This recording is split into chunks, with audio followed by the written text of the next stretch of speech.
Welcome to The Explainer. Today, we're going to talk about a hidden connection, something that ties a huge sci-fi movie to, believe it or not, the very idea of a city. You probably recognize this quote from Ready Player One, and it really hits on this powerful fantasy, right? The idea of a virtual world that's, well, it's not just an escape. For a lot of people in that story, it's a total upgrade, a place that feels more alive, more real than the real world. So the movie sets this pretty bleak scene, right? It's 2045 and the real world is, well, it's a mess. You've got chaos, decay, these crazy stacked trailer parks. It's a world where people have basically just given up on fixing things. But then you have the Oasis, and it is a whole different story. It's not just some video game. It's this incredibly structured digital world, just packed with possibilities. I mean, a universe where you can literally go anywhere, do anything, and this is the big one, be anyone you want to be. So this really makes you wonder, doesn't it? Why are we so obsessed with building these perfect alternate realities? Is it just, the next cool thing in tech? Or is this part of something much, much older? A project that's been going on for centuries? Well, believe it or not, the answer doesn't start with silicon chips or VR headsets. It starts with cities. Yeah, cities. To really get what a world like the Oasis is all about, we have to go way back to the original idea of how you even manage a society in the first place. And it all starts right here, with the ancient Greek polis, the city-state. I mean, this was everything. It was the basic building block for community, for government, for who you even were. It's literally the foundation of our entire political world. And check out the word trail here. It's pretty cool. From polis, you get politeia. That's the government. And that gives us words like policy and politics. But it also gives us the word police. And this is the crucial part. Originally, police wasn't about cops and robbers. It meant the entire art of running a city, making sure everything worked and that the people were taken care of. So as cities got bigger and more complex, the whole idea of what order even is started to change. For a super long time, people thought order was something divine, handed down from on high. It was eternal. The job of the government was just to punish anyone who stepped out of line. But then, boom, everything changed.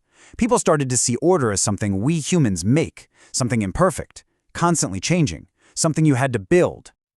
I mean, just think about how huge that shift is. It's a complete 180. We went from being just the guardians of a fixed, divine order to being the architects of our own world. That's a radical idea. Society wasn't something you just passively maintained anymore. It was something you had to actively design and build. Okay, so this new idea that you can actually fabricate social order, it didn't just stay in some philosophy book. Oh no, it became absolutely critical during one of the biggest shakeups in human history, the shift from feudalism to capitalism. So picture this. The old feudal system is falling apart, and you have this huge wave of people pouring into the cities. Now, they were free, sure, but they were also what people called masterless. They didn't have jobs, they weren't used to city life, and the people in charge saw them as basically a chaotic mob. So the big question became, how in the world do you turn this unpredictable crowd into a disciplined, productive workforce? And that's where this bigger idea of police came into play. The goal was to basically tear down the old way of life, what they called the moral economy, a world built on community, customs, and tradition, and replace it with something totally new. The new system needed a new kind of person, one who followed the rules of industrial capitalism. Be on time, be sober, and live by the clock. Guys like Patrick Colquhoun, who was a huge deal in creating modern policing, he got this. For him, police was this massive project. It wasn't just about chasing down bad guys. It was about managing everything. Poverty, what was considered moral, public safety, convenience, the whole shebang. It was really about manufacturing a whole new kind of citizen for this new modern age. Okay, so let's pause for a second. We've been talking about this long project of building social order. But what happens when our tools get so good, so powerful, that we're not just trying to build a better society anymore, but a whole new, better reality? And this is where our story takes a massive leap into the world we live in today.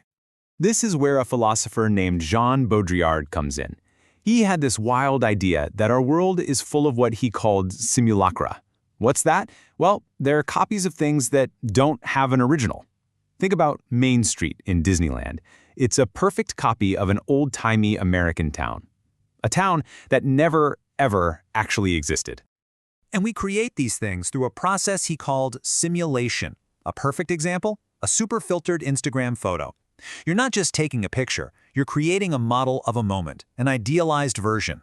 And that model can become so perfect, so persuasive, that it starts to feel more real than the actual thing that happened. And where does all this lead?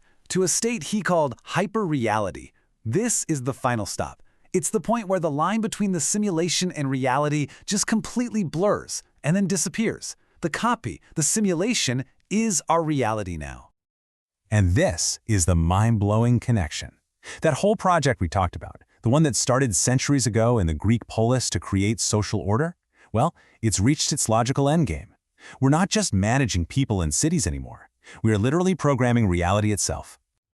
So let's circle all the way back to the Oasis. When you look at it this way, the Oasis isn't an escape from reality at all. It's the perfection of that old project. It's the ultimate police project. A totally designed, completely managed, perfectly predictable world where you can control every single variable. It is, in a way, the perfect fabricated city. And just look at how everything gets flipped upside down in this hyper-real world. The virtual universe, that becomes the place where you're truly free. Your avatar, that's your real identity. And your actual human self, you're just an extension of the machine, the thing you use to plug into the real world, which is the simulation. So all of this leaves us with a pretty deep thought about this whole historical journey we've been on, from managing a simple city-state to building entire new realities. And it all boils down to one last, kind of unsettling question. We've seen how we went from believing in a divine order, to building our own societies, to now creating these simulated hyper-realities. That long road from the ancient polis to the virtual oasis seems complete. So, what's next?